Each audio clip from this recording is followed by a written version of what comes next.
This week my church had communion, and so in the message we looked at what communion really means. To really find the meaning in communion, you have to look at the Jewish holiday called Passover. The first communion was held as Jesus and his disciples, who were all observant, practicing Jews, were celebrating Passover.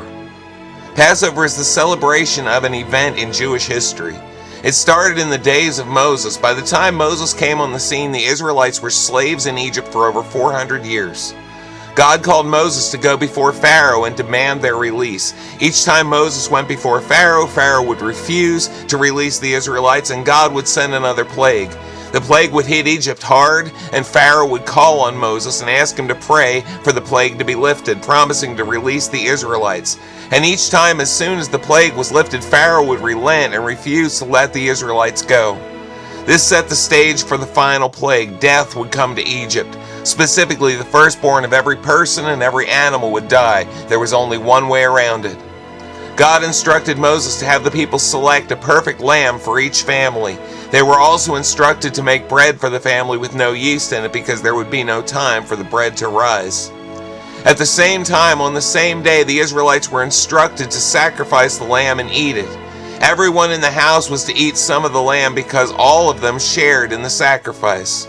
They were also instructed to put the blood of the lamb on the doorposts of their homes and stay in their homes until the plague had passed. Death hit every home in Egypt, but it passed over every house that was under the blood of the lamb. The blood of the lamb brought life for the family in the house, and by the next day it also brought freedom, as Pharaoh finally let the slaves go. 400 years of slavery was over, and God commanded his people to commemorate that day with a feast called Passover, to celebrate the night when death passed over. Fast forward to the time of Jesus, as he and his disciples are about to celebrate the Passover. Jesus takes the unleavened bread used in the feast and breaks it and calls it his body, and tells his disciples they must all eat it. Just as in the Passover, all the folks ate the lamb because they all shared in the sacrifice, so all of us who are followers of Christ share in the guilt that took Jesus to the cross, and we also share in the grace that sets us free. Then Jesus took the wine and told them all to drink it, saying it was his blood shed for them. Jesus would be their Passover and ours. His shed blood, spread symbolically on the doorposts of our hearts, causes the ultimate plague, eternal death, and separation from God to pass over us. When Jesus gave the first communion, he told his followers, whenever we take communion, we are to do it in remembrance of him. The Apostle Paul said, whenever we eat the bread and drink the cup, we commemorate Jesus' death until he comes. So when we take communion, we're not just commemorating a past event, we're looking forward to Jesus' return.